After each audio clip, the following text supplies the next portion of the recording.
guys, it's Jennifer from Craft Forest. Today I wanted to show you how to make your own bath bombs. Now normally when you make these you're going to use citric acid, which you can get at a health food store and the grocery store, but sometimes it can be a little hard to find. I wanted to make some for a quick gift for a friend, got everything together, I was super excited, and then realized that I didn't have any. So I looked around and figured out what I could use instead, and that's what I want to show you today. How you can make your own bath bombs without citric acid, substituting cream of tartar instead. So these are really easy, very simple to make, and I'll show you exactly how we're going to do it.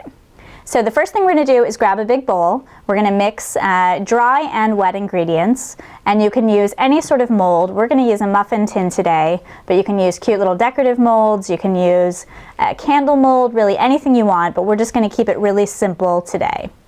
So let me show you exactly what we need, and then I'll also talk to you about how you can make these your own and add some essential oils and things like that.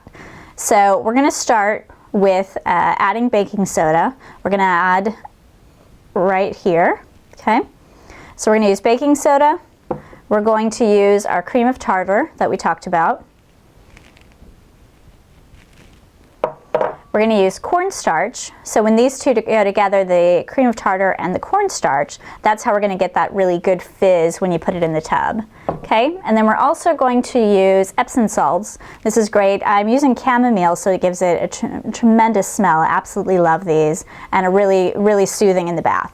So we're going to put those in, and then we're also going to use coconut oil. So coconut oil is huge, it's everywhere right now, and you can use it for lots and lots of things, and you're going to love how soft this makes your skin.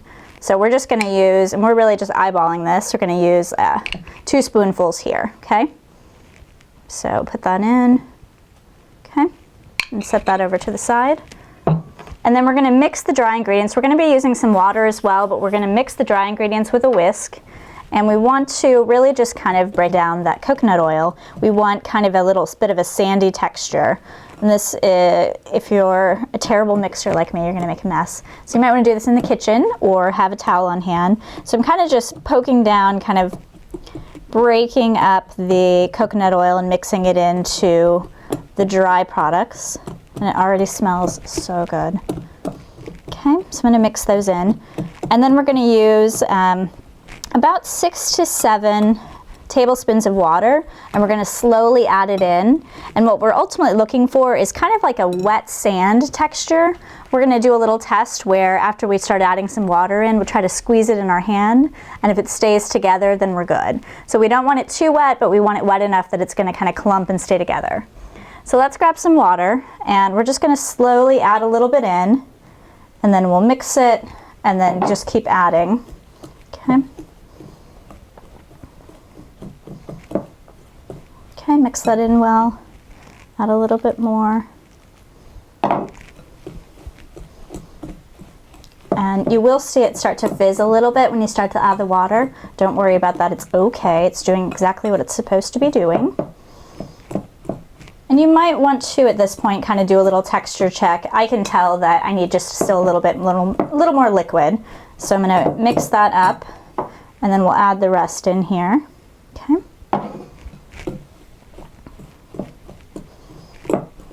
And if you get too much liquid, you actually can just add a little bit more of the dry ingredients, or you can add a little coconut oil. These don't have to be precise to have them work great. Okay, so I'm going to mix that together. You're going to have kind of a sandy texture with still a little bit of lumps. The lumps are actually okay on this one, and you might even have a few lumps of coconut oil, and truly it's okay.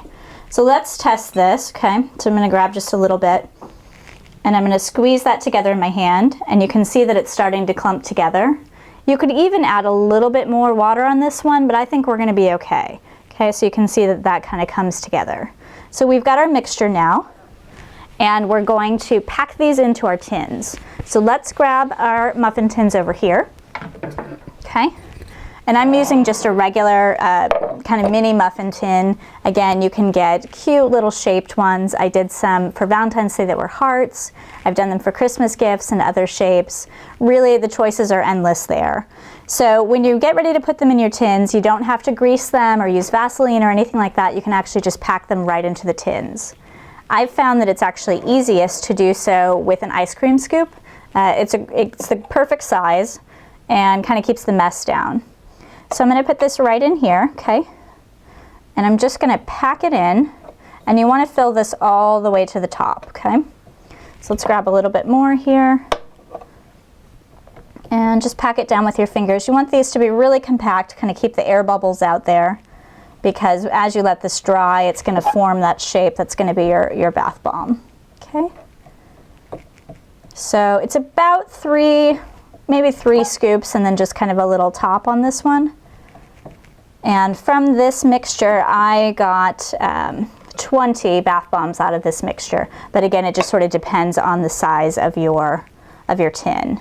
So you're going to continue and just pack those in, and you want to make sure that you get them all level and get everything packed in there, and then just keep going through the rest of the mixture.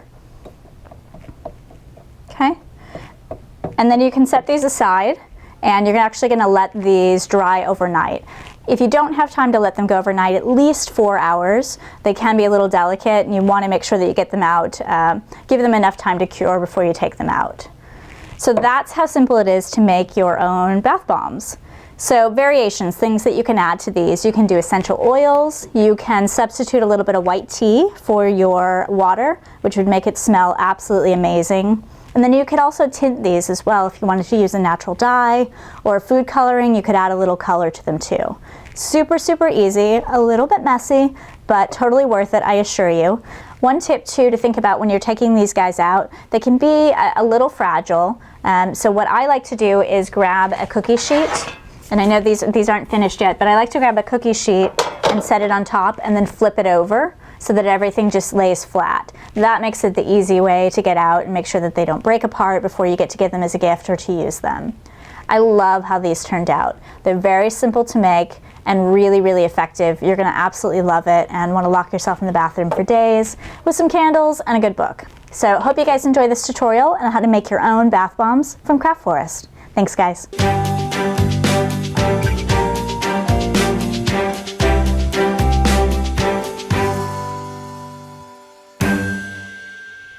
And look, they really work. Ooh, ah.